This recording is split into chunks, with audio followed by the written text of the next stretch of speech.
2,500 years ago, a new power emerged from the rugged Iranian plateau. In less than a generation, it would forge the largest empire the world had ever seen. Its kings called themselves kings of kings, and its armies stretched from the edges of India to the shores of Greece, from the deserts of Egypt to the mountains of Central Asia. This was the Persian Empire, the Achaemenid dynasty, an empire that rose with astonishing speed, ruled with innovation and tolerance, and then fell to one of history's most famous conquerors, Alexander the Great. This is the story of the Persian Empire, 550 to 330 BCE, its rise, its glory, and its fall. About 2,500 years ago, the lands of the Near East bore the scars of centuries of conquest. This was a region where kingdoms rose and fell in dizzying succession, where the march of armies seemed as constant as the cycle of the seasons. The memory of great empires, Assyria, Babylonia, and the Medes still lingered in the ruined cities, the toppled walls, and the broken spirits of conquered peoples. Each had sought dominion, and each had ruled, for a time, with the weight of terror. The Assyrians had been the first to carve out an empire on a scale that astonished their contemporaries. From the 9th to the 7th centuries BCE, their armies, clad in iron, swept across Mesopotamia, the Levant, and Egypt.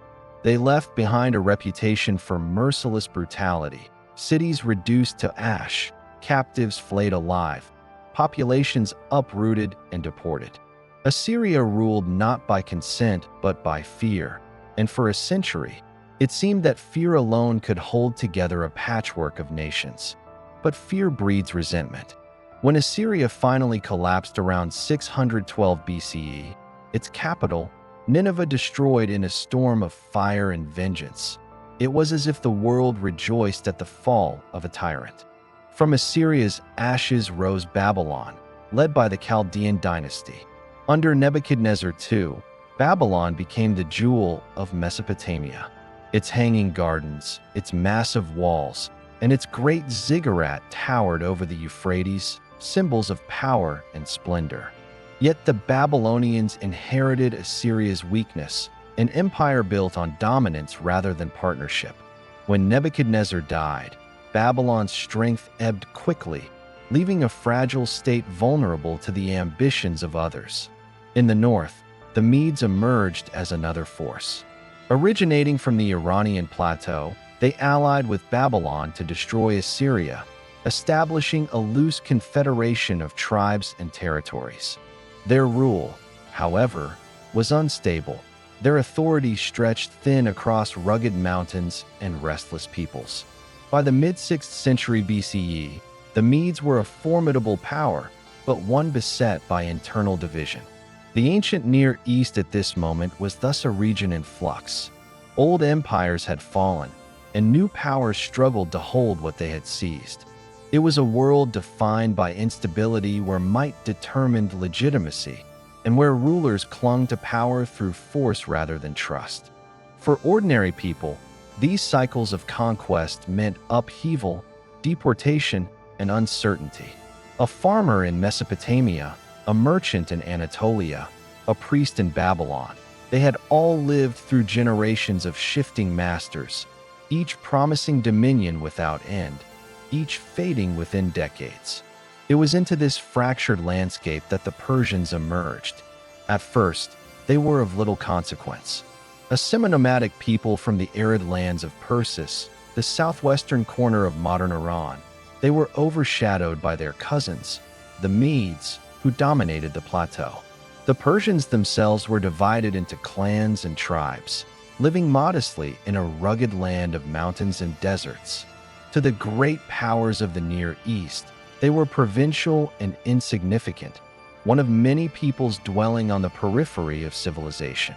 Yet history often favors the unlikely. From these obscure beginnings, the Persians would rise to dominate half the known world. And unlike the Assyrians or Babylonians before them, they would do so by crafting a different vision of empire, one not held together solely by terror, but by something more enduring. To understand why the Persian Empire was able to emerge where others had faltered, one must look at the deeper currents of the 6th century BCE. The peoples of the Near East were weary of empires that crushed diversity in the name of unity. They longed for stability, for rulers who could offer security without erasing identities.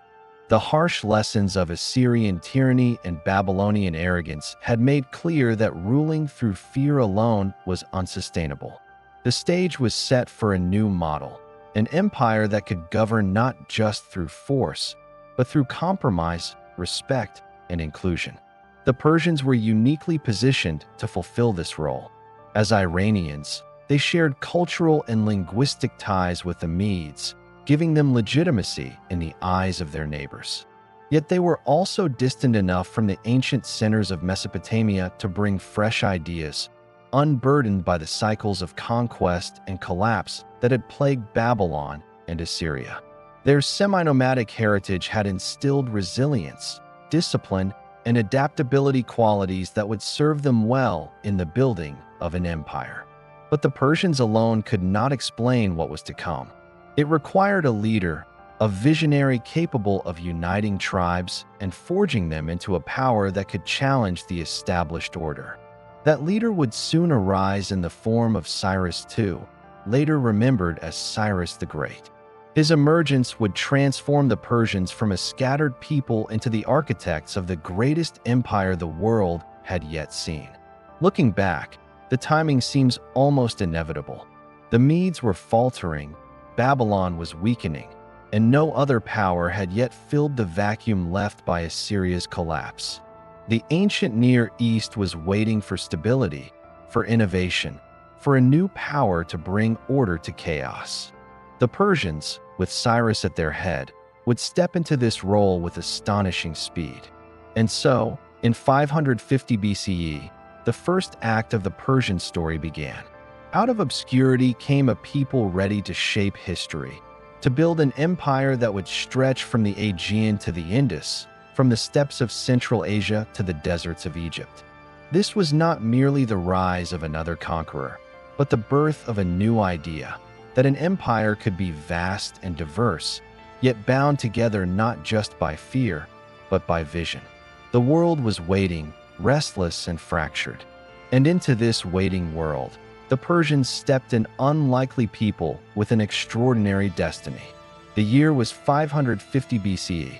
Across the Iranian plateau, rumors spread of a man who dared to challenge the power of the Medes.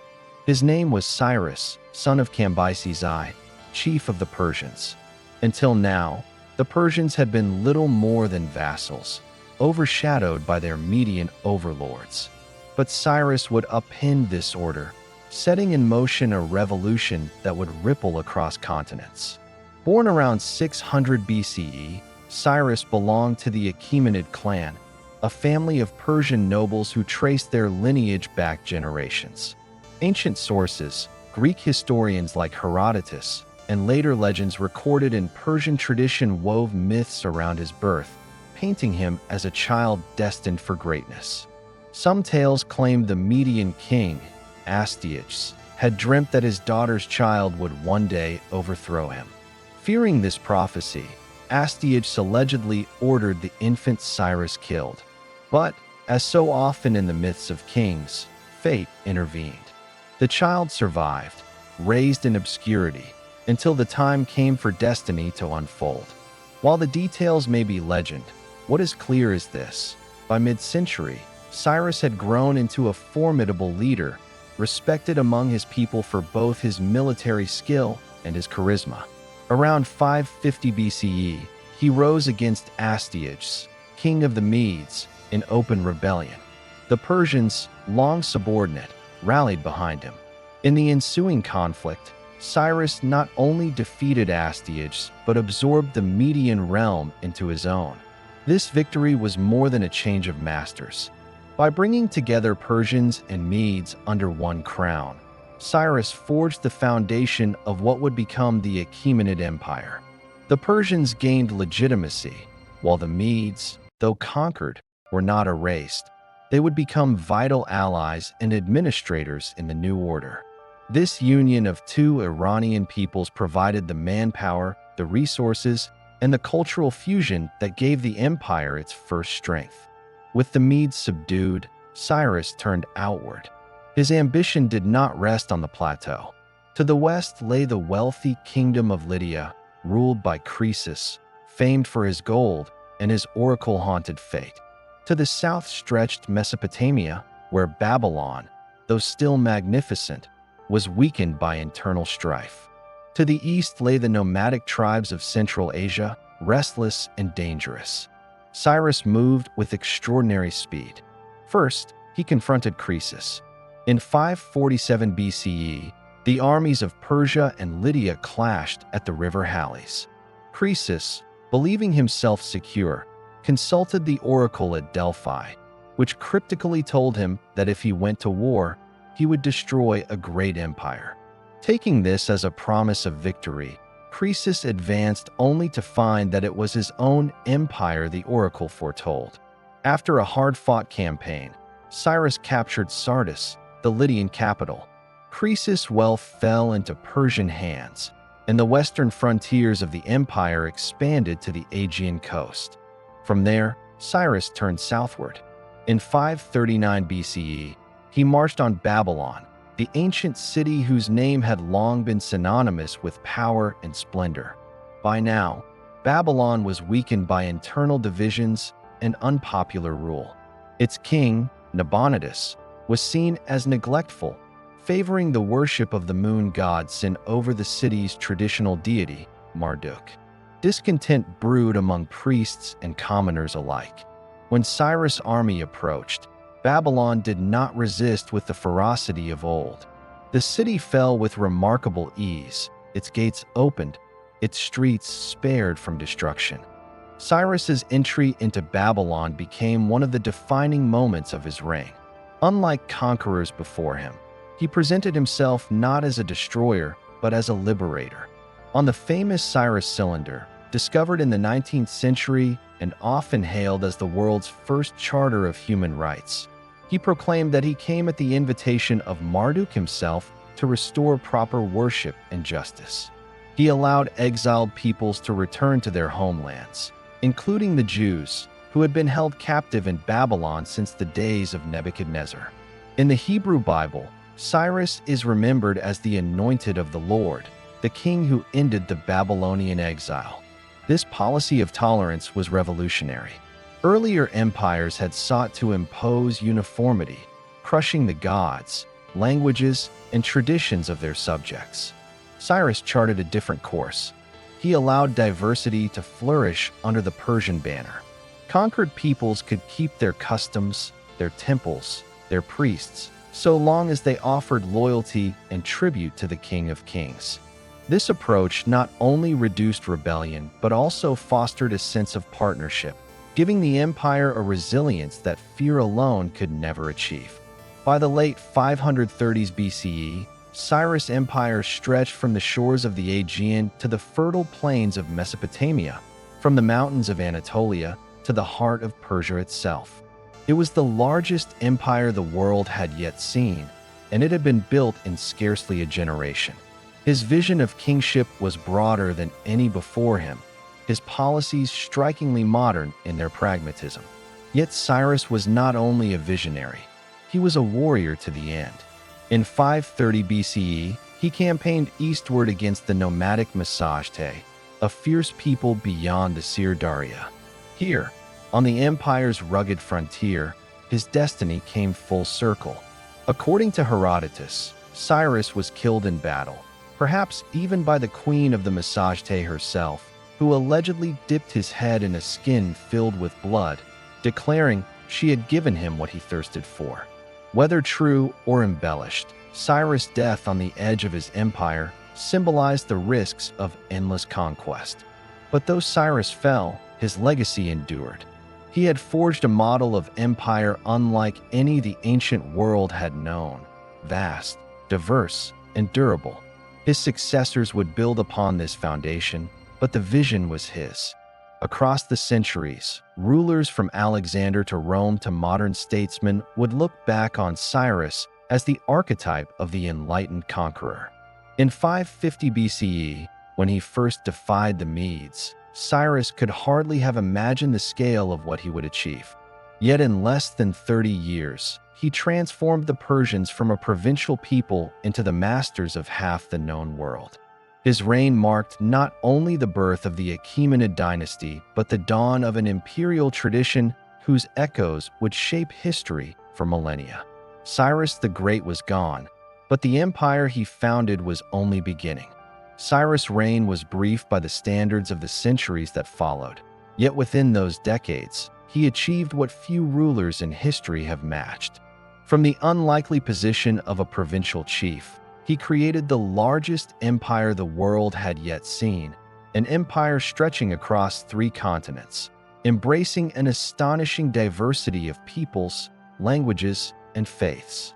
His genius lay not only in the speed of his conquests, but in the vision that guided them. The Persian Empire he carved out differed fundamentally from those that had preceded it.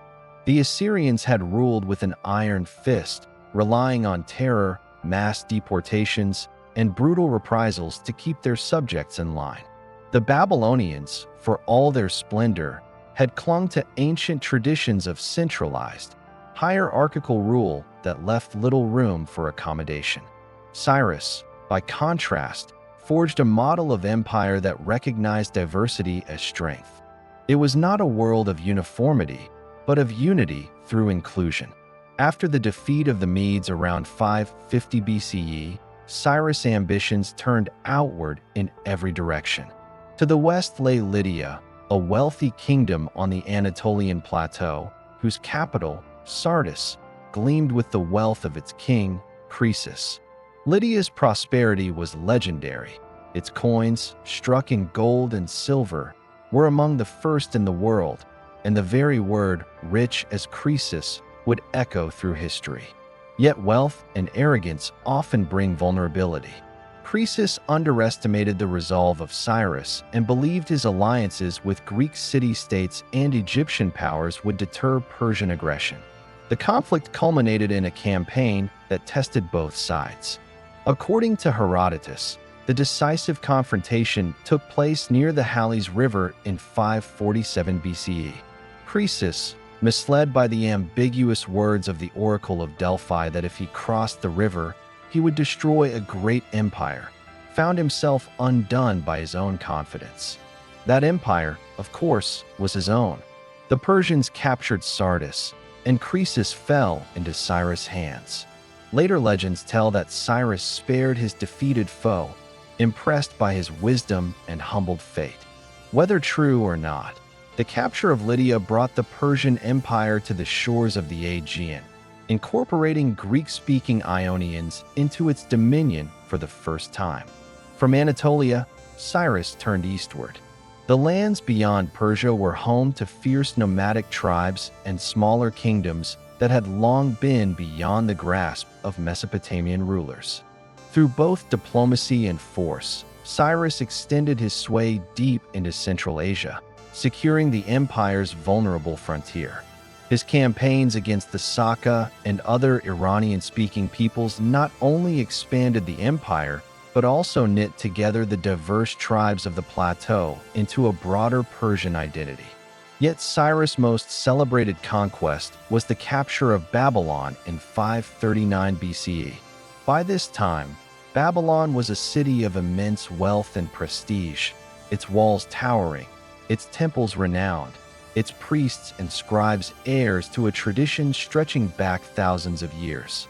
Yet beneath the surface, the city was restless. Its king, Nabonidus, had alienated the powerful priesthood of Marduk, favoring other deities and withdrawing from the capital for long periods. Discontent grew, and Cyrus exploited it with skill. When the Persians entered Babylon, they did so not as marauders, but as liberators. The fall of Babylon was so bloodless that the city's chronicles barely mention fighting at all. Cyrus proclaimed his respect for the city's traditions, restored temples, and honored the gods. His Cyrus Cylinder, inscribed in Akkadian cuneiform, records how he returned displaced peoples to their homelands, restored sanctuaries, and ended forced labor. While modern scholars caution against seeing this as a literal charter of human rights, it nevertheless reveals a strikingly different model of rule. For many subject peoples, Cyrus was not the conqueror they feared, but the deliverer they had long awaited. The Jews, held captive in Babylon since Nebuchadnezzar's conquest of Jerusalem, remembered Cyrus with reverence. The book of Isaiah hails him as a Messiah, chosen by God to restore the exiles. Under his decree, the Jews returned to their homeland, rebuilt their temple, and resumed their worship. In this way, Cyrus entered not only the annals of Near Eastern history, but also the sacred traditions of a people whose memory would echo across millennia. This tolerance was no accident. Cyrus recognized that ruling so vast and varied a realm required more than force. His empire spanned mountains, deserts, and river valleys, home to peoples as diverse as Babylonians, Lydians, Jews, Medes, Elamites, and Greeks. Rather than seek to erase their identities, he allowed them to flourish. Local elites were often retained, their traditions respected, their temples maintained. In return, they pledged loyalty and tribute to the Persian crown. It was a model of pragmatic rule that transformed diversity from a weakness into a source of stability. But Cyrus was not merely a benevolent ruler. His vision of empire was also a vision of power. The title he adopted, King of Kings, was no empty boast. It reflected both the scale of his dominion and the structure of his authority. Local rulers, priests, and nobles might retain influence, but all were subordinate to the Persian monarch, whose authority radiated from the heart of the empire outward. Through loyalty and respect, Cyrus forged a hierarchy that bound his conquests into a single political fabric. By the time of his death in 530 BCE, the Persian Empire extended farther than any before it. From the Aegean Sea to the Indus River, from the Caucasus Mountains to the Persian Gulf, Cyrus had created a realm that spanned the known world. Yet it was not simply its size that mattered, but the principles that underlay it. His combination of tolerance, pragmatism, and authority provided a governance model that would outlast him by centuries. And yet, for all his accomplishments, Cyrus was not immune to the dangers of endless conquest. His final campaign took him to the northeastern frontiers against the Plataea, a confederation of nomadic tribes. Here, the story ends in tragedy. According to Herodotus, Cyrus fell in battle, slain by a queen who scorned his ambition. In a grisly tale, she is said to have dipped his severed head in a wineskin filled with blood, declaring she had given him his fill. Legend or fact, the image is powerful, the great conqueror undone at the very edges of his empire. Yet his legacy endured far beyond his life. The tomb that still stands at Pasargadae, simple and unadorned, bears silent witness to the man remembered as the founder of one of history's greatest empires. Cyrus had shown the world that an empire need not be built solely on fear. His vision of unity through respect, of power tempered by tolerance, set the stage for the centuries of Persian rule that followed. In his lifetime, he had created the largest empire the world had ever seen. In his death, he left a blueprint for rulership that others would follow, adapt, and remember long after his name was gone. When Cyrus the Great fell on the distant northeastern frontier, his empire was left in the hands of his son, Cambyses II. The world that Cambyses inherited was vast beyond anything the Persians had known, stretching from Anatolia to Babylon, from the heart of Iran to the edges of Central Asia. Yet the work of conquest was not finished. To the west and south, one ancient land still stood outside Persian control, a land whose civilization stretched back thousands of years, older even than Babylon or Sumer. This was Egypt, the kingdom of the pharaohs. Egypt had long been both a rival and a prize for Near Eastern empires. Assyrians had marched into the Nile Valley, only to withdraw. Babylonian kings had cast their gaze toward its riches but failed to hold it. By the 6th century BCE, Egypt remained independent under its own dynasty, the Sate pharaohs, who ruled from the city of Sais in the Nile Delta. But independence did not mean strength. Egypt was prosperous but vulnerable, its neighbors watching closely, its mercenary armies filled with Greeks and Libyans rather than native Egyptians. Cambyses saw in Egypt both a challenge and an opportunity. Conquering the land of the Nile would secure Persia's southern flank, open up trade routes across the Mediterranean, and add immense wealth to the empire. Yet Egypt was no easy target. It was protected by deserts on both sides, and the Nile itself was a formidable natural barrier. To take Egypt required careful preparation. According to Herodotus, Cambyses' campaign began in 525 BCE. His army advanced along the coast of the Levant, supported by a fleet drawn from Phoenician and Ionian allies. These ships, skilled in navigating the Mediterranean, ferried supplies and secured the Persian advance. When the two sides met at Pelusium, near the eastern edge of the Nile Delta, the clash would decide Egypt's fate. Pelusium was a gateway.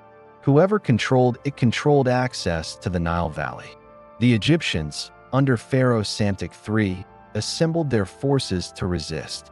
What followed has entered both history and legend. Greek sources claim that Cambyses used sacred animals, cats, symbols of the goddess Batet, painted on shields or driven ahead of his army, knowing the Egyptians would not harm them. Whether true or not, the Persians won a decisive victory. The Egyptian army broke, and Psamtik fled southward. Within months, Memphis, the ancient capital, fell. Cambyses entered Egypt not merely as a conqueror, but as a pharaoh. He adopted Egyptian titles, presented himself as the successor of the ancient kings, and was crowned with the double crown of Upper and Lower Egypt. This was no mere formality. For Egypt, kingship was sacred, and to rule effectively, Cambyses had to be accepted as the embodiment of divine order, the protector of Ma'at. Persian kings, pragmatic in their vision of empire, recognized the value of continuity. Just as Cyrus had respected Babylonian traditions, so Cambyses sought to present himself as a legitimate pharaoh in the eyes of his new subjects. Yet Cambyses' reign over Egypt has been remembered far less kindly than his father's rule over Babylon. Greek historians, particularly Herodotus, paint him as cruel and deranged. They tell stories of him desecrating Egyptian temples, mocking the gods, and stabbing the sacred Apis bull in a fit of rage. They describe his paranoia, his harsh punishments, and his increasing instability. To Herodotus, Cambyses was a mad king, a tyrant who could not control his temper or his appetites. But history is rarely so simple. Modern scholars caution that these accounts were filtered through Greek bias. The Greeks, who admired Cyrus, often contrasted him with his son, casting Cambyses as the opposite. Where Cyrus was wise and just, Cambyses was violent and unhinged. Egyptian sources themselves are more ambiguous. Some inscriptions depict Cambyses as a legitimate ruler, restoring temples and respecting traditions, much as his father had done elsewhere. The story of his stabbing the Apis bull may have been propaganda spread by discontented priests, angry at Persian oversight. Whatever the truth, Cambyses' rule was short and troubled. Even as he consolidated Egypt, unrest spread across the empire. A figure known as Gaumata, or perhaps a usurper masquerading as Bardia, Cambyses' brother, rose in rebellion. Cambyses, returning from Egypt to put down the revolt, died suddenly in 522 BCE. Accounts differ. Some claim he wounded himself while mounting a horse, others that he succumbed to disease. In either case, his reign ended abruptly after only 8 years. His death plunged the empire into uncertainty. Who was this Gaumata, and what right did he have to the throne? Was he truly Bardia, the son of Cyrus, long thought dead, or an impostor, seizing power amid confusion? For the empire Cyrus had built, the first great succession crisis had arrived. The memory of Cambyses is thus clouded by contradiction. On one hand, he completed the task his father had begun, adding Egypt, one of the most ancient and prestigious civilizations of the world, to the Persian Empire. His conquest extended Persian rule from the Aegean to the Nile, from the Indus to the mountains of Central Asia. The Persian realm was now unrivaled in its scope. On the other hand, his short reign was marked by instability, rebellion, and the first signs that the vast empire might fracture if not carefully governed. For the Persians, Cambyses represented both triumph and warning. His victory at Pelusium demonstrated the empire's power to overwhelm even the most venerable of kingdoms. Yet his sudden death and the chaos that followed revealed how fragile unity could be without a strong and secure succession. The Persians had conquered Babylon with tolerance, Lydia with strategy, and Egypt with overwhelming force. But conquering was only the beginning. Holding such a vast empire together required more than armies. It required vision, administration, and order. These were qualities that would soon emerge under the next great ruler, Darius I, remembered by history as Darius the Great. When Cambyses II died in 522 BCE, the vast, wealthy, and diverse empire suddenly teetered on the edge of collapse. Into this moment of crisis stepped a shadowy figure whose very identity has puzzled historians for centuries. This man claimed to be Bardia, the younger son of Cyrus the Great, brother of Cambyses, and rightful heir to the throne. Yet there was a problem. Bardia was believed to have been executed years earlier by Cambyses himself, according to Greek accounts, fearing that his brother might threaten his reign. If Bardia was truly dead, then who was this man now enthroned at the heart of the empire? Persian inscriptions, carved decades later under Darius, tell us that this figure was no prince at all, but an impostor, a Magian priest named Gaumata. He had seized power by impersonating Bardia, exploiting the confusion surrounding Cambyses' sudden death. By presenting himself as the legitimate son of Cyrus, Gaumata won recognition from much of the empire, especially among peoples who had grown weary of Persian taxation and military demands. His promise to remit taxes and grant a 3-year reprieve from tribute made him popular. Yet for the Persian elite, this was a dangerous usurpation. Enter Darius, a young noble of the Achaemenid line, distantly related to Cyrus. At the time, he was a little-known member of the royal bodyguard. But when the empire threatened to unravel, he acted. Together with 6 other nobles, he conspired to overthrow the usurper. The story, preserved by Herodotus and the monumental Behistun inscription, unfolds like a tale of intrigue and sudden violence. According to these accounts, the conspirators gained access to Gaumata's stronghold at Sikiavati. They struck quickly, killing him and seizing control of the empire. But the killing of Gaumata was only the beginning. Darius faced an enormous challenge: how to convince the empire that he was the rightful ruler. He was not Cyrus' son, nor even a direct descendant. He claimed legitimacy through distant royal blood, but more importantly, through divine favor. In the great trilingual inscription at Behistun, carved high into a cliff in western Iran, Darius declared that Ahura Mazda, the supreme god of the Persians, had chosen him to restore order and crush the liar.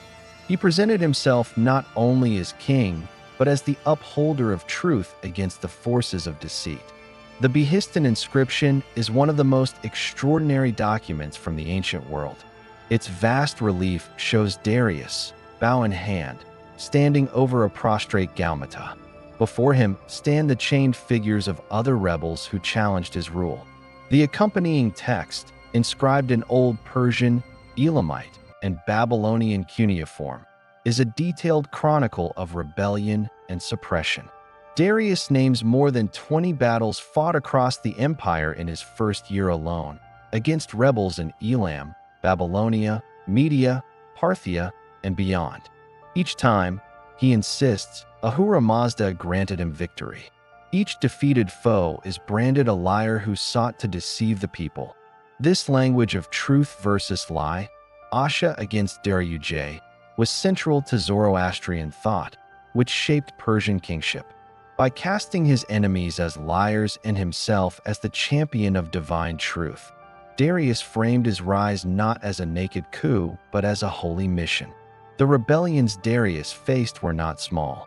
In Babylonia, two men separately claimed to be Nebuchadnezzar, heirs to the old dynasty. In Media, a rebel named Phraortes gathered vast support.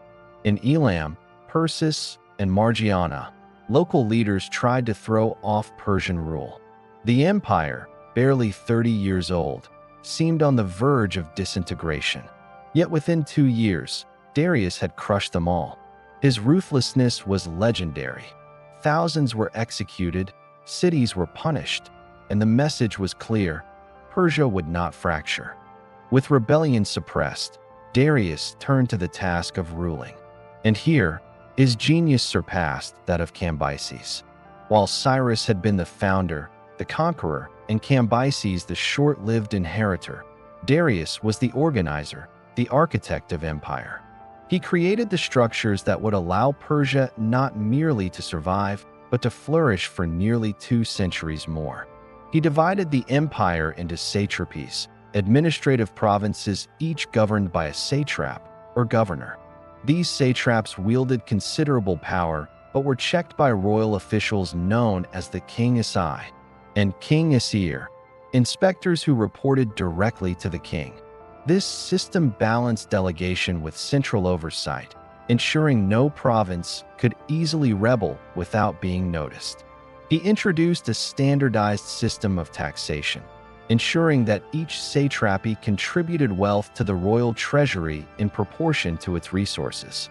Herodotus records the vast sums collected: gold dust from India, silver from Sardis, horses from Cappadocia, and grain from Egypt. The wealth that flowed into Persepolis and Susa was unprecedented. Darius also reformed the economy. He introduced a new gold coin, the daric, which became one of the most stable currencies of the ancient world. Trade expanded across the empire, facilitated by the Royal Road, a highway stretching over 1,500 miles from Sardis in Anatolia to Susa in Elam. Along this route, mounted couriers could carry messages at astonishing speed. Neither snow nor rain nor heat nor darkness, Herodotus marveled, could stop these messengers from completing their journeys. Religion, too, was integrated into his reign. While respecting the diverse gods of his subjects, Darius elevated Ahura Mazda above all others. His inscriptions consistently attribute his victories and rule to this god, and it is under Darius that Zoroastrian influence on Persian kingship became most explicit. Yet he did not impose Zoroastrianism. In Babylon, he funded temple works. In Egypt, he presented himself as a pious pharaoh. In Greece, he permitted local cults to continue. Tolerance, backed by overwhelming power, became a hallmark of Persian rule. By the end of his early reign, Darius had transformed chaos into stability. He had taken power amid uncertainty, branded his enemies as liars, crushed rebellions, and reorganized the empire into a machine of administration, economy, and ideology. His rule gave Persia not only strength, but a new identity, that of a global empire, ordered and purposeful, bound together by both practical governance and divine legitimacy. For later generations, Darius would be remembered as the Great, not because he had expanded the empire as widely as Cyrus, but because he had given it the structure to endure. His inscriptions, carved into stone, proclaim his truth across the ages. To the Persians, he was the restorer of order. To his enemies, he was ruthless. To history, he was the man who turned an empire of conquest into an empire of governance. The rise of Darius marked a turning point. From now on, the Persian Empire was not merely the creation of a single conqueror. It was an enduring system, capable of surviving kings, rebellions, and wars. And soon, that system would face its greatest test, the challenge of Greece, a land of small, independent city-states that refused to bow to the King of Kings. By the time Darius I had consolidated power, crushed rebellions, and secured his throne, the Persian Empire had reached a scale unparalleled in human history. Yet vastness alone was not enough. Conquest could create borders, but it could not bind them together. Without order, wealth, and communication, an empire as large as Persia, stretching from the Indus River to the Aegean, from the steppes of Central Asia to the cataracts of the Nile, would collapse under its own weight. Darius understood this more clearly than anyone. Unlike Cyrus, whose genius lay in conquest, Darius's brilliance was in administration. He saw the empire not as a loose collection of conquered lands, but as a single organism, with arteries of trade and communication, a heart of royal power, and a spirit rooted in divine legitimacy. What he built was not just a kingdom, but a world system, a framework that could integrate dozens of nations, languages, and cultures into one enduring structure. At the core of this system lay the satrapy, a province governed by a satrap, or protector of the kingdom. These men wielded enormous authority. They collected tribute, commanded local armies, dispensed justice, and enforced the king's will. Yet they were not autonomous monarchs. Darius imposed a strict hierarchy, with royal secretaries, military commanders, and inspectors, the famed King's Eye and King's Ear, to monitor them. No satrap could grow too powerful without the king noticing. The satrapy system allowed for flexibility. Each region could maintain its own customs, laws, and traditions, so long as it acknowledged Persian sovereignty and paid tribute. Babylonia continued its religious rituals. Egypt retained its priesthood and temples. In Anatolia, Greek cities remained self-governing in daily affairs, even as they contributed taxes and soldiers. This delicate balance of autonomy and oversight was crucial. By respecting local traditions, Persia avoided the resentment that had doomed earlier empires, like Assyria, which ruled through terror. Herodotus, the Greek historian, offers us a glimpse into the scale of this system. He lists the tributes owed by each satrapy. India sent gold dust, Arabia frankincense, Babylonia silver, Armenia horses, and Egypt grain and livestock. These tributes were not merely symbolic, they were the lifeblood of the empire. The revenues flowed into the royal treasuries at Persepolis and Susa, funding military campaigns, palace construction, and the lavish court of the great king. The sheer scale of this wealth impressed and sometimes shocked foreigners. Greek envoys who entered Persian capitals marveled at the dazzling displays of gold, silver, and precious stones. The Persian kings projected an image of almost divine abundance, reinforcing their title, King of Kings. But wealth meant little without the ability to move it. The Persian Empire's greatest achievement may have been its system of roads and communication. At its heart was the Royal Road, a highway running more than 1,500 miles from Sardis in western Anatolia to Susa in Elam. Along its length were way stations stocked with provisions, inns for travelers, and fresh horses for couriers. Herodotus, again, tells us that messages could be carried across the empire with astonishing speed. Nothing mortal travels faster than these Persian couriers. Neither snow, nor rain, nor heat, nor darkness of night prevents them from covering their appointed stage with utmost speed. These words, echoed thousands of years later in the motto of the United States Postal Service, capture the efficiency of Persian communication. Where once news might take months to travel, under Darius it could arrive in days. This network not only facilitated administration but also trade, allowing merchants to move goods swiftly and safely across continents. Darius also introduced standardized coinage, the gold daric and the silver siglos. These coins, stamped with the image of the king as archer, circulated throughout the empire and beyond, becoming a trusted currency in international trade. For the first time, merchants from India, Egypt, and Greece could conduct business using a common monetary system backed by the wealth of a superpower. This monetary reform spurred commerce. Goods from across the ancient world flowed into Persian markets. Spices and textiles from India, grain from Egypt, wine and olive oil from Greece, silver and timber from Anatolia, horses from Central Asia. The empire became not only a political entity, but also an economic network, the world's first true global economy. Underlying this system was ideology. Darius proclaimed that his authority came from Ahura Mazda, the supreme god of Zoroastrianism. In inscriptions across the empire, he credited his victories and governance to divine support. Yet he did not attempt to impose Zoroastrianism as an exclusive faith. Instead, the Persian kings practiced a remarkable religious tolerance. They restored temples in Babylon, offered sacrifices to Egyptian gods, and respected the sanctuaries of Greece. This policy was not just pragmatism. It was a statement that the empire was a home for all peoples, united not by uniformity but by loyalty to the king. At Persepolis, this vision was carved into stone.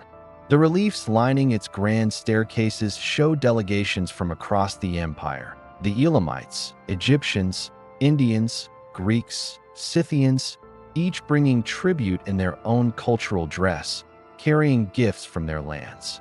These images were not merely decorative. They were a visual proclamation of Persian ideology: many nations, one empire, united under the King of Kings. Perhaps the most striking symbol of the Persian world system was Persepolis itself.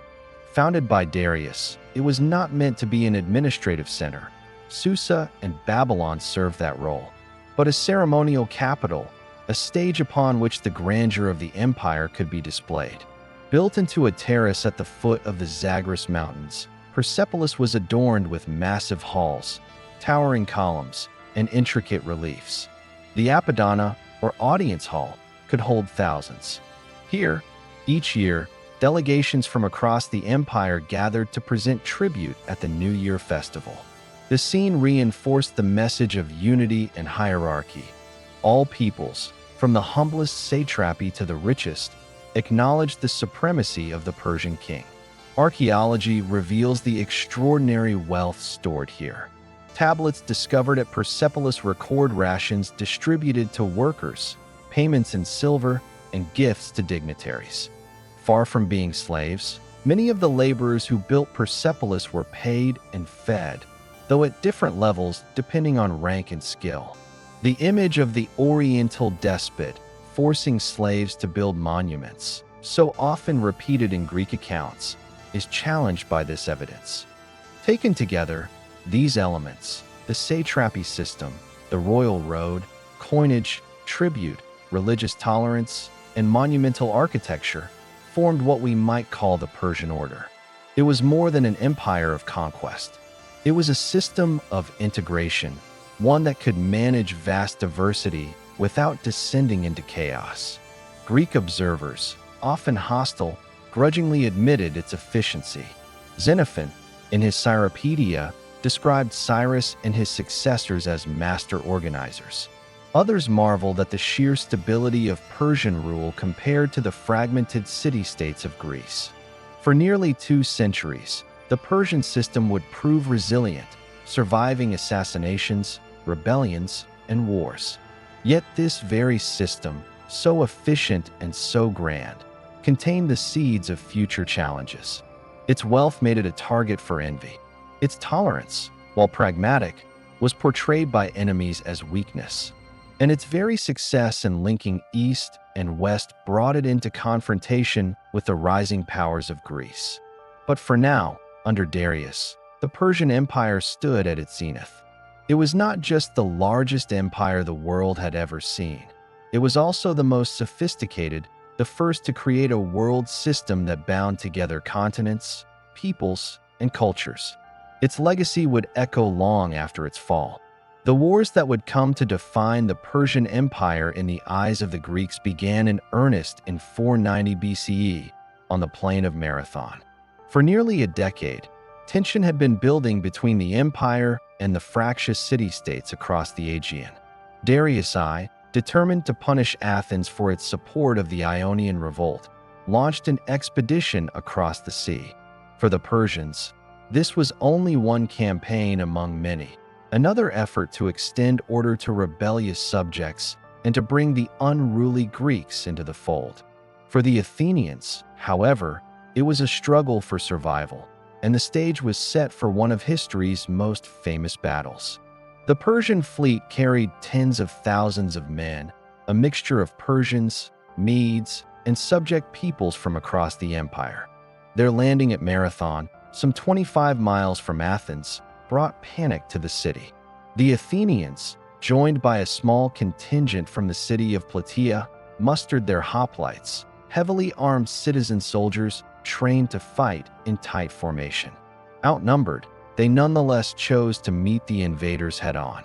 In a daring maneuver, the Greek phalanx charged across the plain, smashing into the Persian lines. At the flanks, the Persians gave way, and soon the center collapsed. It was a stunning victory for the Athenians. According to later tradition, a messenger ran from Marathon to Athens to announce the victory, a tale that would echo centuries later in the modern marathon race. For Darius, the defeat was a shock, but not a fatal blow. He vowed to return, but before he could, rebellion and death intervened. When Darius died in 486 BCE, his son Xerxes inherited both the throne and his father's unfinished war. Xerxes was not merely intent on punishing Athens. He envisioned nothing less than the conquest of Greece. The preparation was colossal. For years, the empire gathered resources, assembling one of the largest armies the ancient world had ever seen. Herodotus, with a flair for exaggeration, claimed the numbers reached into the millions, though modern historians estimate perhaps 200,000 soldiers accompanied by a vast fleet of ships. Still, the scale was unprecedented. Engineers bridged the Hellespont, the strait between Asia and Europe, with floating pontoons, allowing the Persian host to march into Europe. Canals were cut through peninsulas to enable ships to bypass dangerous waters. It was an invasion as much as an engineering marvel as a military campaign. The Greek city-states, divided as always, now faced an existential threat. Some submitted to Persian rule, offering earth and water as symbols of submission. Others, led by Athens and Sparta, formed a fragile alliance. In 480 BCE, they stood in the path of Xerxes' advancing army at a narrow pass in northern Greece, Thermopylae. Here, the Spartans, famed for their discipline and martial skill, led the defense. Under King Leonidas, a small force of Spartans, Thespians, and allies held the pass for days against overwhelming numbers. Herodotus immortalized their stand, recounting how they fought to the last man. Though the Persians eventually broke through, Thermopylae became a legend, a story of sacrifice and defiance that resonated through the ages. With the land route open, Xerxes advanced south, and Athens was evacuated. The Persians burned the empty city, a symbolic act of revenge for the burning of Sardis decades earlier. But the war was far from over.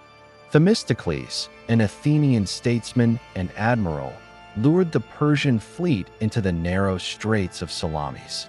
Here, the vast Persian navy found itself hemmed in, unable to maneuver.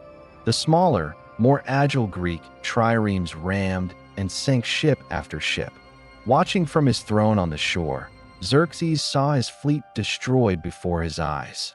The defeat at Salamis was catastrophic. Though the Persian army still occupied much of Greece, its supply lines were crippled. Xerxes returned to Asia, leaving a general to continue the fight. The final blow came the following year at Plataea, where the united Greek army met the Persians on open ground. The battle was long and bitter, but the Greeks prevailed, driving the Persians from the field. On the same day, according to tradition, the Greek fleet defeated the remnants of the Persian navy at Mycale on the coast of Asia Minor. With these twin victories, the Persian dream of conquering Greece was shattered. For the Greeks, these wars became the foundation of their identity.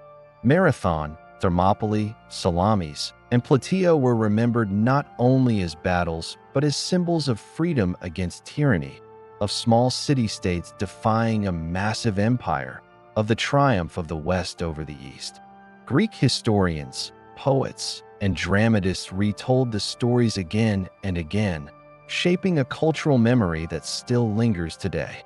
For them, Persia was the embodiment of despotism and excess, an empire of slaves ruled by an all-powerful monarch, brought low by the courage of free men. For the Persians, however, the wars were only a part of a much larger picture. The empire remained vast and powerful. The defeat in Greece, while humiliating, did not destroy Persia, nor did it end its dominance in the Near East.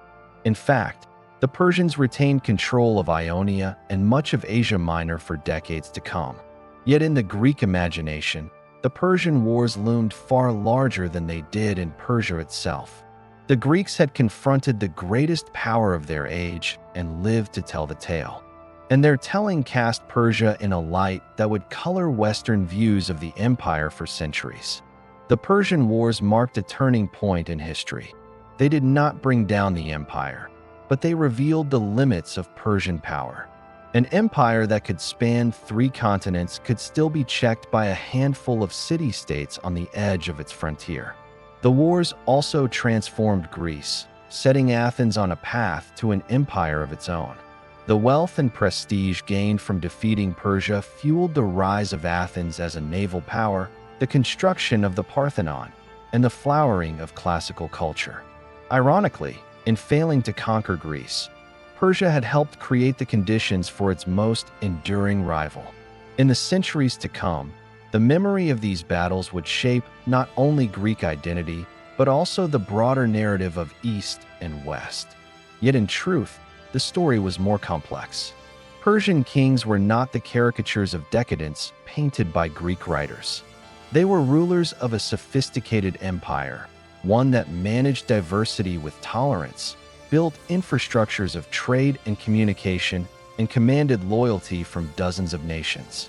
The wars with Greece, remembered as world-defining, were in reality only one chapter in a far larger imperial story. Still, their impact was undeniable. The images of hoplites clashing with Persian archers, of triremes locked in battle at Salamis, of Spartans standing against impossible odds, became part of the mythos of the ancient world. And for the Persians, the failure to subdue Greece marked the beginning of a shift.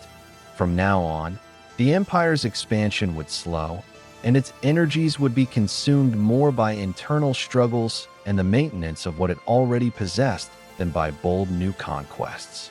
The Persian Wars left scars and legends on both sides of the Aegean. They revealed the resilience of a small but determined people and the vulnerabilities of a vast empire. And in their aftermath, the stage was set for new conflicts, new rivalries, and eventually for the arrival of a conqueror who would succeed where Xerxes failed, Alexander of Macedon. The wars that followed the collision between Persia and Greece had shaken the ancient world. Xerxes' massive invasion of Greece had been repelled, and though Persia remained powerful, the sense of invincibility that once surrounded the empire had begun to crack. In the decades after the wars, the Achaemenid state remained vast, wealthy, and formidable, yet beneath the surface, new currents began to flow. The empire, at its height, had stretched from the Indus to the Aegean, from the steppes of Central Asia to the cataracts of the Nile. But the scars of the Greek wars exposed weaknesses that would slowly grow. Greek cities, though small compared to Persia's might, had proven that they could resist, that Persian armies were not unstoppable, and that empires, even great ones, could bleed. The period that followed is often remembered as a quieter era for Persia, yet it was one of adaptation and subtle change. Diplomacy began to take precedence over grand invasions, and Persian kings often sought to influence Greek affairs not by conquering cities, but by playing factions against one another. Athens and Sparta, perpetual rivals, became pawns in Persian strategy. Gold flowed from the royal treasury to finance one side, then the other, ensuring that Greek unity remained fractured. The so-called Peace of Callias, which supposedly ended hostilities between Athens and Persia around 449 BCE, is debated among historians. Some doubt its existence entirely, while others believe that it symbolized Persia's decision to turn from the sword to subtler tools of empire, bribes, alliances, and manipulation. Persia may have failed to conquer Greece, but in time, it learned to control it in other ways. Yet even as the empire outwardly held steady, cracks widened within. The court at Susa and Persepolis became a stage for intrigues and conspiracies. Succession was rarely smooth, for brothers, sons, and cousins often vied for power in an empire where royal legitimacy was both sacred and fragile. Assassinations and palace plots became familiar features of the royal household.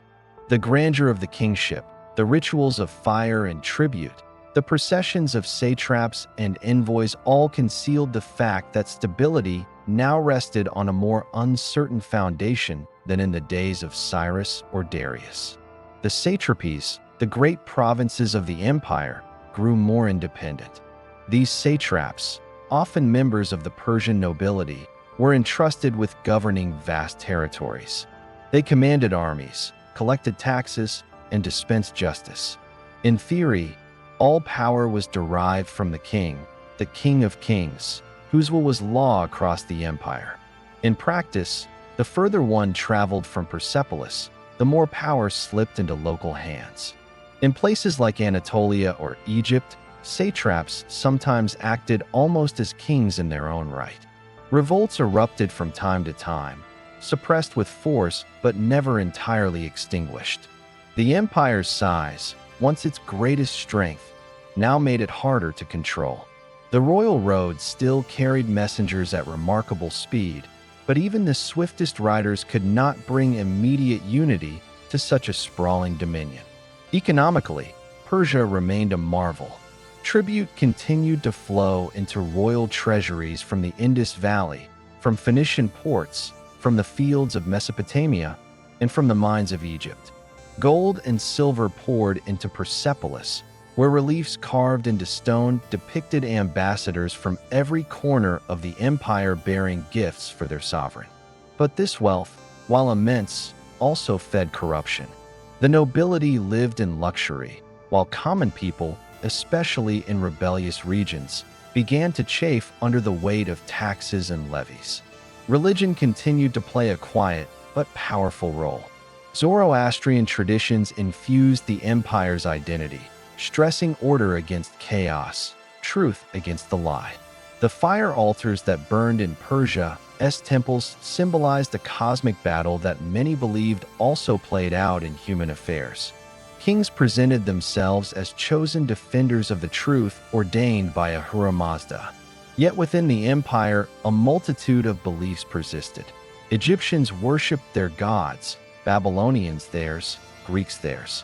Tolerance remained one of Persia's enduring traits, and this diversity, though a strength, sometimes fostered divisions. As the 5th century BCE gave way to the 4th, Persia remained outwardly strong.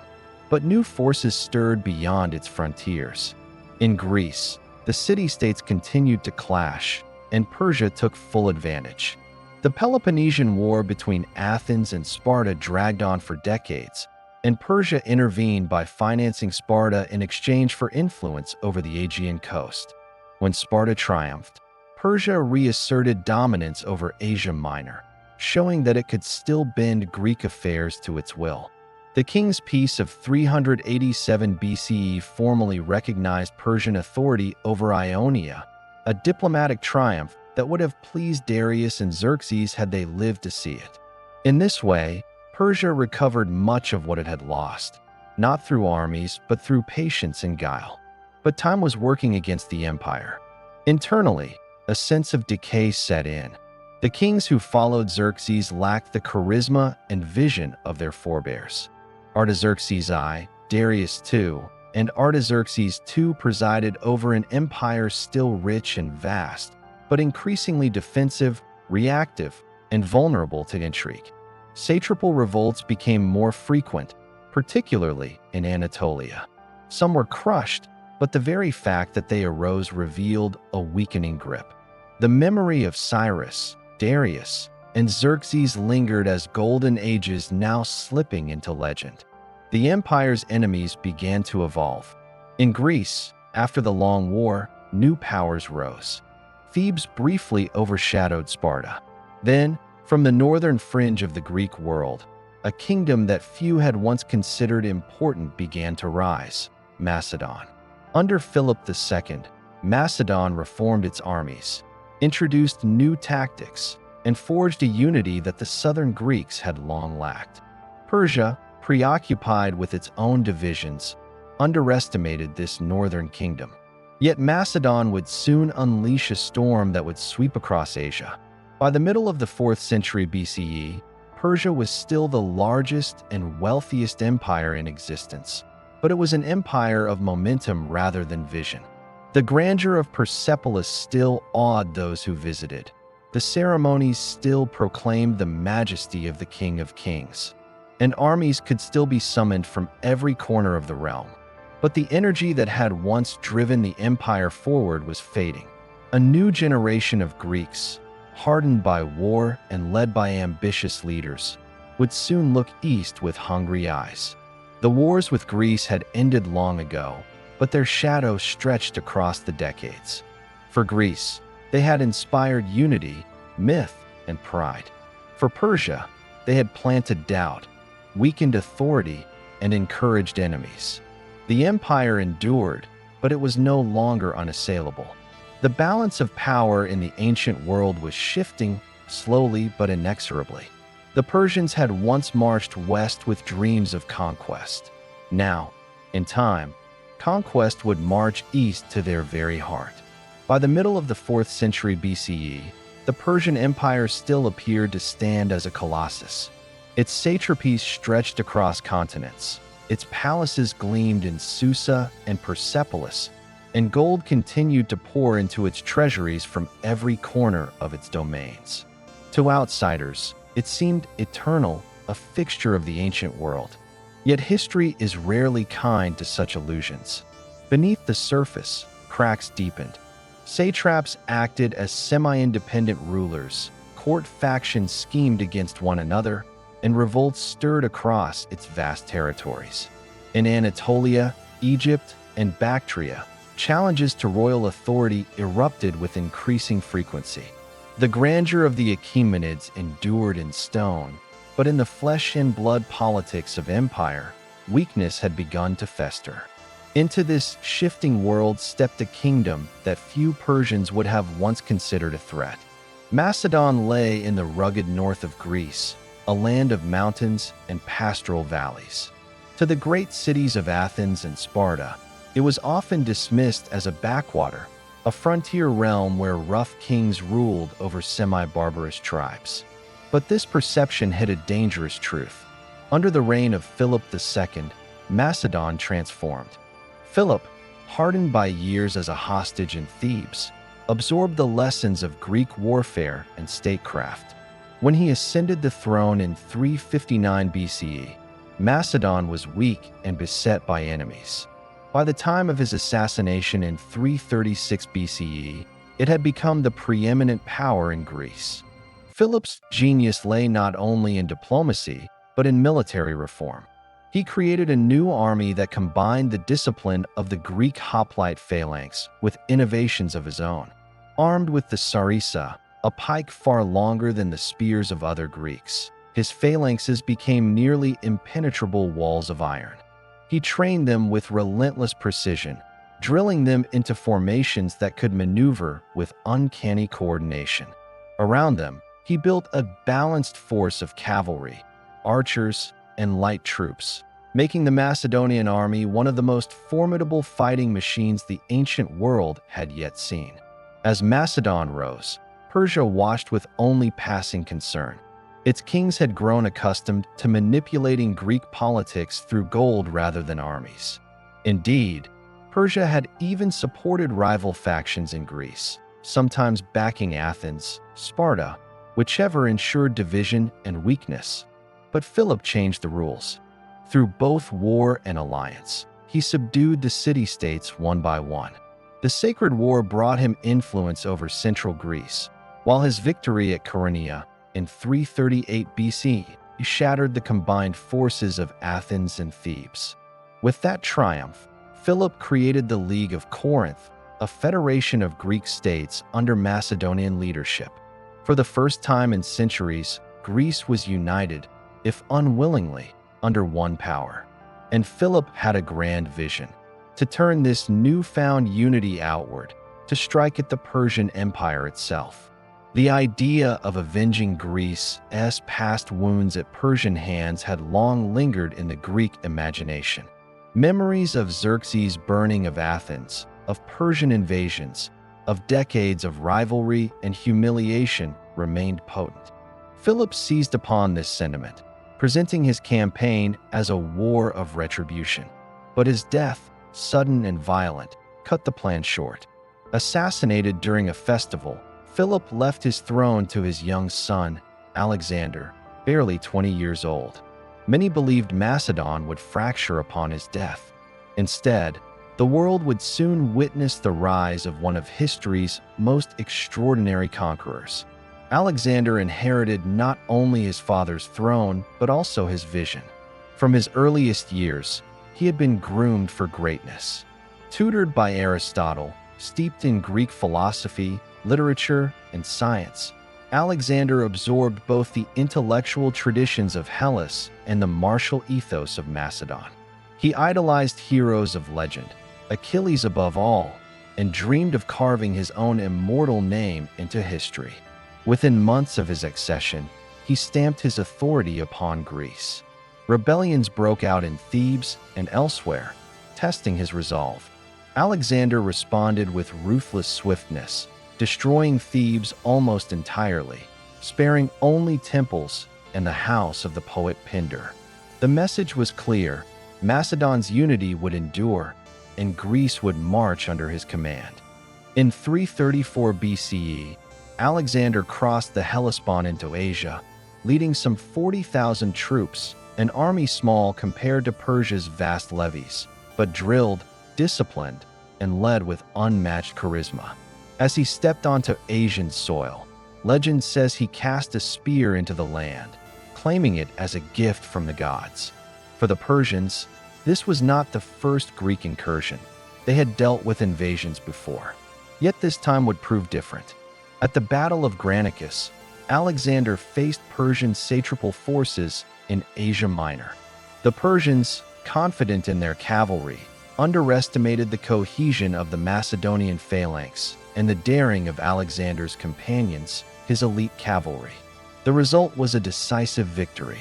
In a single stroke, Alexander secured Western Asia Minor, opening the road deeper into Persian lands. City after city fell, some by siege, others surrendering to avoid destruction. Persia's king at this time, Darius III, was neither weak nor foolish, but he faced an enemy unlike any before. The empire could still summon massive armies, but its command structure was unwieldy, and unity amongst satraps was fragile. Darius assembled a vast force to meet Alexander at Issus in 333 BCE. The numbers remain debated, but it was far larger than Alexander's. Yet numbers alone did not decide the battle. Alexander's leadership, his ability to strike at the precise moment, and the discipline of his troops turned the tide. The Persians were routed, and Darius fled the field, leaving behind his family, who fell into Alexander's hands. In this humiliation, the world saw a reversal. The mighty King of Kings, whose predecessors had once brought Greece to its knees, now fled before a Macedonian youth.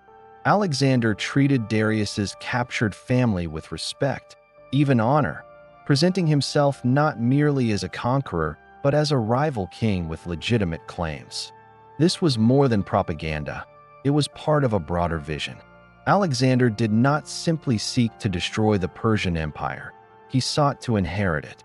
As the Macedonian armies pushed further, Persia's vastness, once its shield, became its weakness.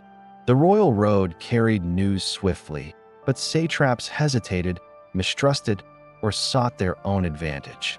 Rebellions flared behind Alexander even as he advanced, but each was crushed or subdued. At every stage, the Macedonian king's reputation for invincibility grew. For Persia, this was no longer a border war or a skirmish with meddling Greeks. This was an existential struggle. By the time Alexander marched south into Egypt in 332 BCE, Persian control there had already weakened. The Egyptians welcomed him as a liberator, and in their ancient land, he was crowned as pharaoh, embraced as a son of their gods. The empire of the Achaemenids, once a dominion of many peoples, was crumbling at the edges. Back in Persia, Darius prepared for one last stand. At Gaugamela in 331 BCE, he assembled another vast army, perhaps the largest yet, drawn from every corner of the empire. Here was the decisive confrontation. Again, Persia's numbers dwarfed those of Alexander. Yet again, the result was disaster. Alexander's tactical brilliance, his ability to exploit weaknesses, and his unyielding drive shattered the Persian lines. Darius fled once more, his authority dissolving with each retreat. Soon after, he would be betrayed and killed by his own satrap, Bessus, leaving Alexander to claim the mantle of King of Kings. Thus, within a few years, an empire that had stood for 2 centuries collapsed before the onslaught of a single conqueror. The rise of Macedon, dismissed at first as the rise of a northern barbarian kingdom, had toppled the greatest empire the world had ever seen. And at its head stood Alexander, driven by ambition, vision, and an unrelenting will to etch his name upon eternity. In retrospect, the period of 1944 to 1945 reveals the dual nature of the Japanese Empire at its most desperate stage. On one hand, the empire demonstrated remarkable discipline, loyalty, and ingenuity, exemplified by kamikaze tactics, defensive fortifications, and the mobilization of civilian labor. On the other hand, these very strategies highlighted the fragility, overextension, and unsustainable nature of an empire that had expanded too far, too quickly, and without sufficient resources to sustain prolonged global conflict. The successes of the past now coexisted with the consequences of strategic miscalculation, ideological rigidity, and relentless Allied pressure. The firestorms over Tokyo, the attrition on distant islands, and the relentless destruction of infrastructure reflected both the material and psychological collapse of the empire. Japan's military, once the pride of the nation and the envy of the world, was stretched to the breaking point. Civilians, indoctrinated for loyalty and sacrifice, endured unprecedented suffering. The empire, for all its technological and organizational achievements, had become a theater of destruction, a crucible of human endurance under the weight of total war. Ultimately, this period set the stage for the final act of the Japanese Empire. The extensive damage to cities, the unsustainable attrition of resources, and the psychological toll on both military and civilian populations created conditions in which unconditional surrender became inevitable. The fire and destruction of these years were not merely tactical or strategic outcomes. They were the physical embodiment of the empire's overreach, a stark reminder of how quickly empires can rise and, just as swiftly, fall into ruin. By August 1945, the Japanese Empire, once a symbol of rapid ascent and formidable military prowess, stood on the precipice of total collapse. Cities lay in ruins, industrial capacity was shattered, and the military, though still disciplined, had been decimated by years of attrition across the Pacific. The empire that had projected power from Manchuria to the Philippines was now confined to its home islands, struggling to sustain life amid rationing, air raids, and the psychological toll of relentless defeat. The leadership faced an existential decision: continue a struggle that promised further devastation or surrender unconditionally to the forces arrayed against them. The immediate catalyst for surrender came from a combination of strategic bombing and the unprecedented devastation wrought by atomic weapons. On August 6, 1945, Hiroshima, a city of over 300,000 inhabitants, was engulfed in a blinding flash of heat and radiation. The atomic bomb leveled the city in moments, killing tens of thousands instantly and leaving countless more to die slowly from radiation sickness and injuries. Just 3 days later, Nagasaki suffered a similar fate, an inferno that obliterated the city and compounded the psychological shock gripping the nation. The bombs were not merely tools of war. They were instruments that exposed the absolute vulnerability of the empire and underscored the futility of continued resistance. In the face of such devastation, Emperor Hirohito took the extraordinary step of addressing the nation directly. On August 15, 1945, his voice, broadcast over the radio, conveyed the gravity of the situation. For the first time, ordinary Japanese citizens heard the emperor speak personally, not as a distant figure of reverence, but as a voice guiding them through an unprecedented crisis. He announced Japan's surrender, framing it as a necessary act to prevent the complete annihilation of the Japanese people. The words, measured and solemn, marked the end of nearly 8 decades of imperial expansion and the conclusion of one of history's most catastrophic conflicts. The surrender was unconditional, and it carried profound implications. Japan's military hierarchy was dismantled, and its leadership, including high-ranking generals and politicians, faced accountability for war crimes. Trials held under Allied supervision prosecuted those responsible for orchestrating atrocities such as the Nanjing Massacre, forced labor programs, and the brutal occupation of territories across Asia.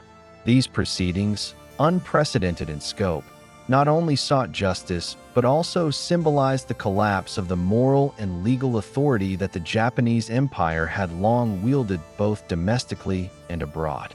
The occupation of Japan by Allied forces, predominantly American, transformed the nation at its core. The United States, led by General Douglas MacArthur as Supreme Commander for the Allied powers, undertook a comprehensive program of demilitarization, democratization, and reconstruction.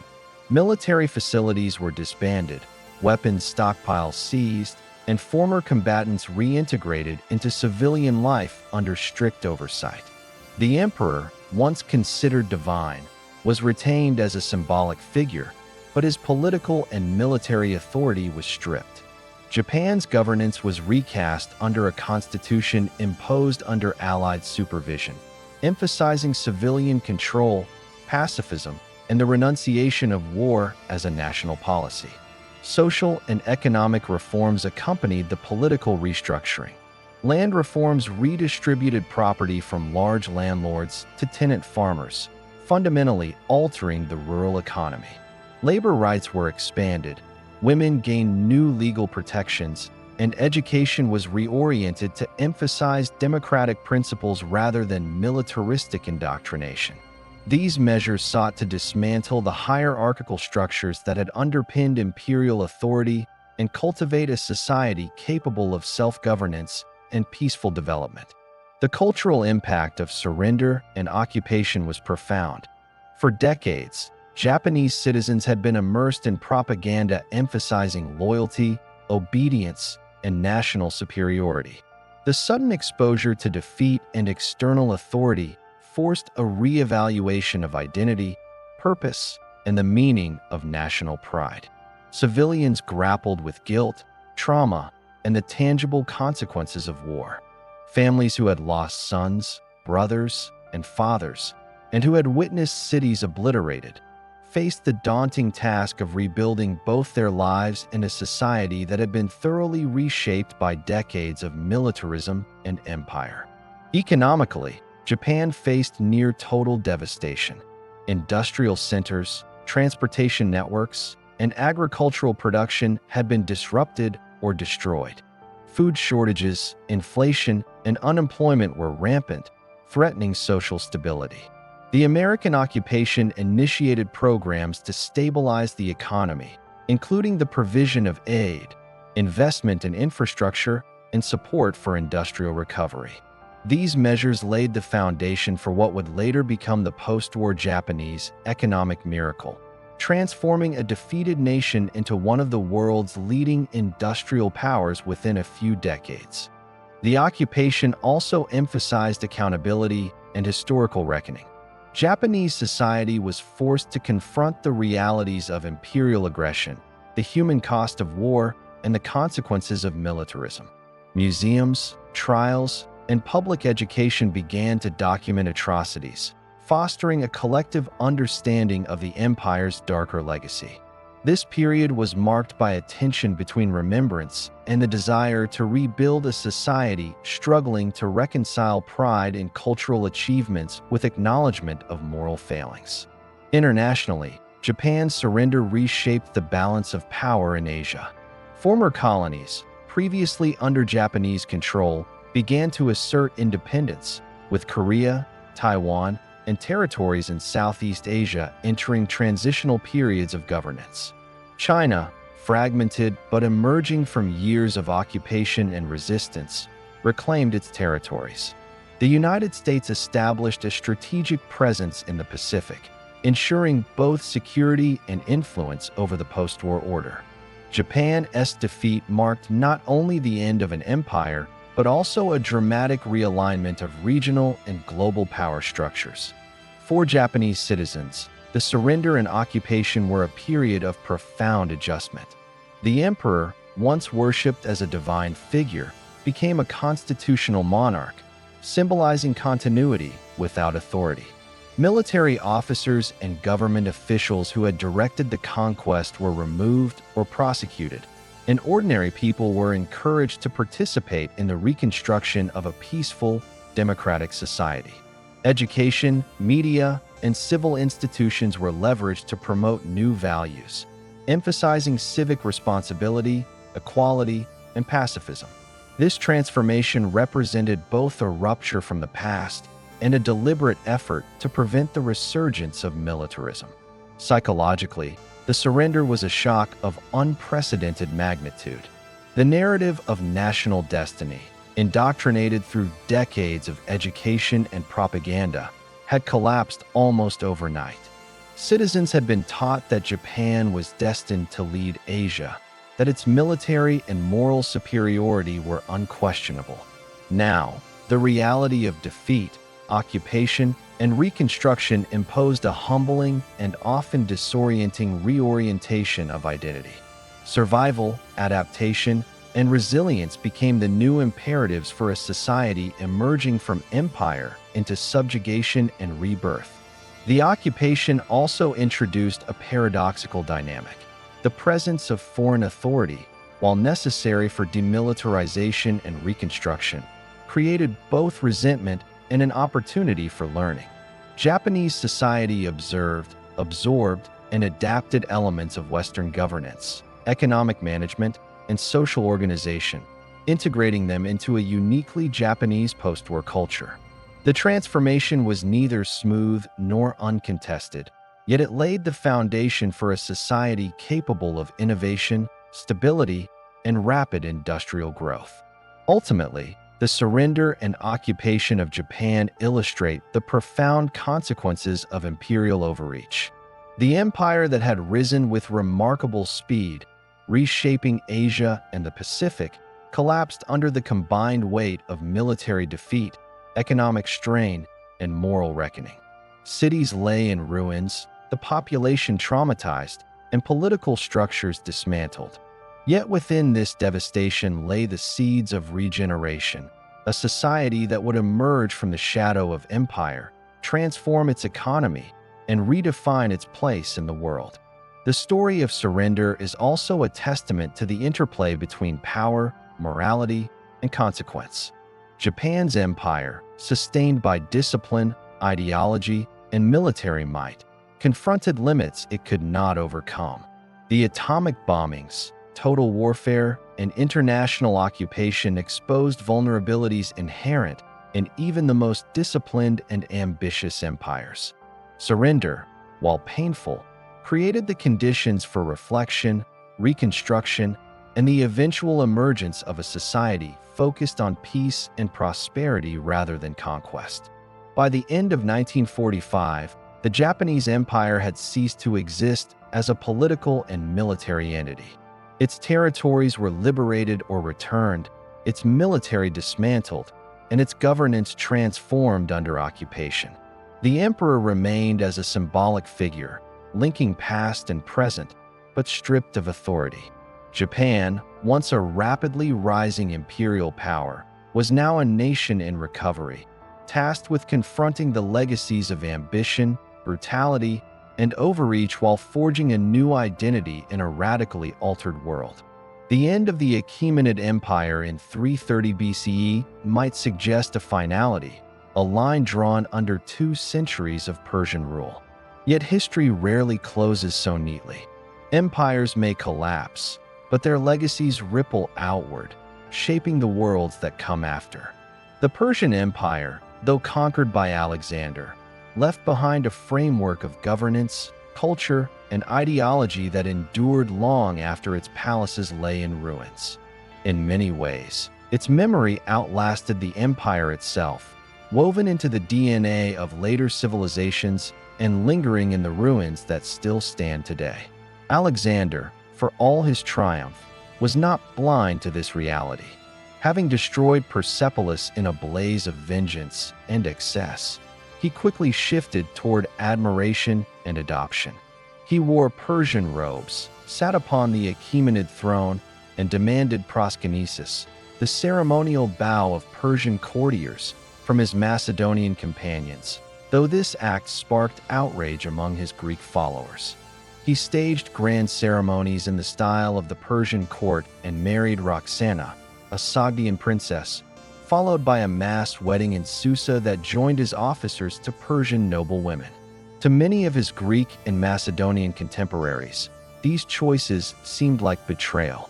To Alexander, they were part of his claim to be the rightful heir of the King of Kings, uniting East and West into a single empire. He understood that to govern Persia, he could not simply impose a foreign order. He had to embrace the traditions of those he had conquered. After Alexander died in 323 BCE, his generals carved up his empire, and Persia became the prize of the Seleucid dynasty. Though Greek in origin, the Seleucids ruled from the old capitals of Susa and Seleucia, adopting Persian practices and presenting themselves as heirs to the Achaemenids. The satrapal system survived, roads and trade routes continued, and the great cities built by Persian kings remained centers of administration and culture. Later, when the Seleucids weakened, the Parthians rose in Iran, consciously linking their rule to Achaemenid traditions. They revived the imagery of Persian kingship, emphasizing the divine sanction of their authority. And centuries later, the Sasanians would build an empire that explicitly styled itself as the continuation of Achaemenid grandeur, drawing a direct line back to Cyrus and Darius as models of Persian greatness. Beyond Iran, the Persian model of governance influenced Rome. The Romans, who came to dominate the Mediterranean after the fall of Macedon, encountered Persian concepts through both Alexander's successors and their own Eastern campaigns. They admired and adopted aspects of the Persian approach to ruling vast territories. The use of provincial governors, standardized taxation, and infrastructure to bind distant lands into a coherent whole all echoed Achaemenid precedents. Even the notion of empire itself, as a multicultural entity united under law and order, had been pioneered by the Persians. When Augustus styled himself as the bringer of peace to a diverse Roman world, his claims echoed the old Achaemenid idea of ruling by harmony as much as by force. Religion, too, bore Persian imprints. Zoroastrianism, the faith that underpinned the empire, left its mark on Judaism during the Persian period.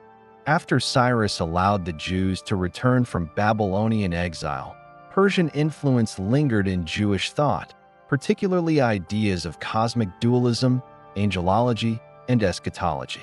These concepts filtered into Christianity and later Islam, shaping global religious traditions for millennia.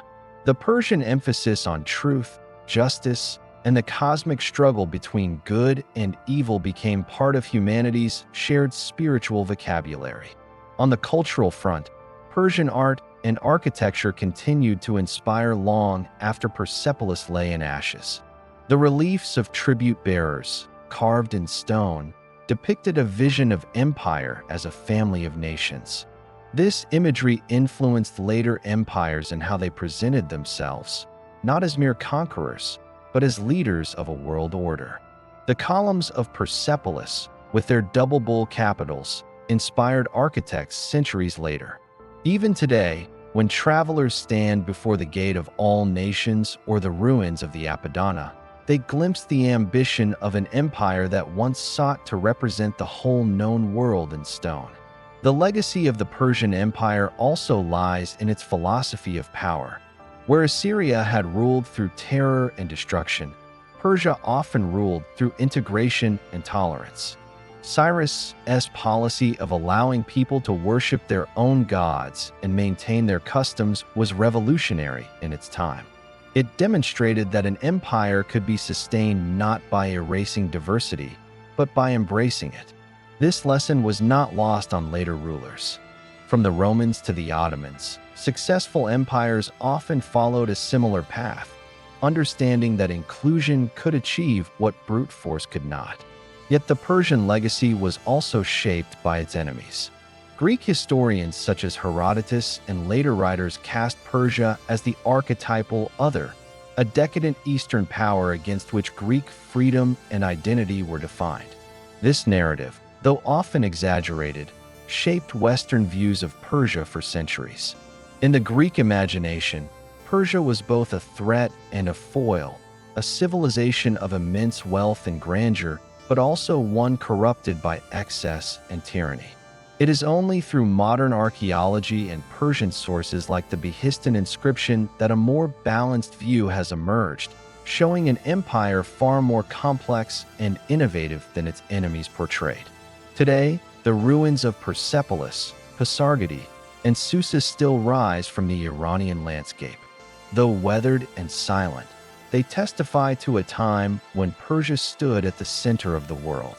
The Cyrus Cylinder, often called the world's first declaration of human rights, remains a symbol of a different vision of empire, one built on respect for peoples and their traditions.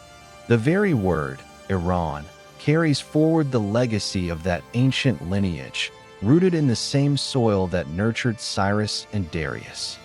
The Achaemenid Empire may have fallen to Alexander, but it was not erased. It became a part of his identity, part of Rome's heritage, part of the cultural and political DNA of the Middle East. Its systems, its ideals, and its monumental art all endured, reshaped, and reinterpreted across the centuries. To study Persia is to study the foundations of empire itself, to see how human beings first grappled with the challenge of ruling the world not as a single people, but as a mosaic of nations. And so the story of the Persian Empire is not merely one of rise and fall. It is a story of legacy. From the rugged plateau of Iran, a people once dismissed as minor and obscure built a power that transformed the ancient world. They taught later generations how to rule across vast distances, how to weave diversity into strength, and how to create systems that outlast kings. Their empire burned, but their vision lived on. Even today, when we speak of global empires, of unity amidst difference, of governance across cultures, We are in some way speaking the language first articulated by the Persians.